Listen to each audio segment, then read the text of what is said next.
ഇത്രയും പറഞ്ഞതുകൊണ്ട് താങ്കളുടെ ടെൻഷനൊക്കെ മാറിയോ? ടെൻഷൻ ഇന്നാള് വന്നപ്പോൾ മാറി, ഇന്നും വന്നോളും, അതിൽ കൂടുതൽ മാറി. ഇപ്പോൾ ഇവിടെ വന്നതിന് പ്രയോജനം ഒന്നും തോന്നുന്നുണ്ടോ?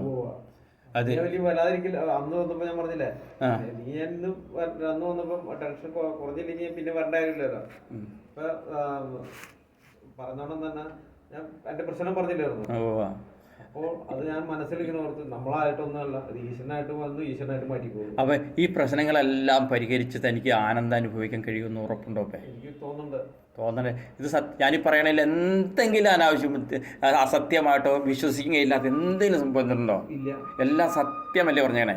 ഇത് അറിയേണ്ടതല്ലേ ഒരു ജീവന്? ശരിയല്ലേ? ഒരു മനുഷ്യനായിട്ട് ജനിച്ചാൽ ഇതെങ്കിലും അറിയാതെ പിന്നെ എന്തിന് ജീവിക്കണേ അല്ലേ? ശരിക്കും നമ്മൾ ആത്മവിദ്യ അറിയേണ്ടത് തന്നെയാണ്. അപ്പോൾ അത് എന്നിലൂടെ കിട്ടുന്നത് മുഴുവൻ ഈശ്വരനിലൂടെ കിട്ടുന്നത് അല്ലേ? ഈശ്വരൻ അങ്ങനെ അല്ലേ പറഞ്ഞേ? ഗുരു പോലും ഈശ്വരനാണ് അല്ലേ? അപ്പോൾ വളരെ ശ്രേയസ്കരമാവട്ടെ.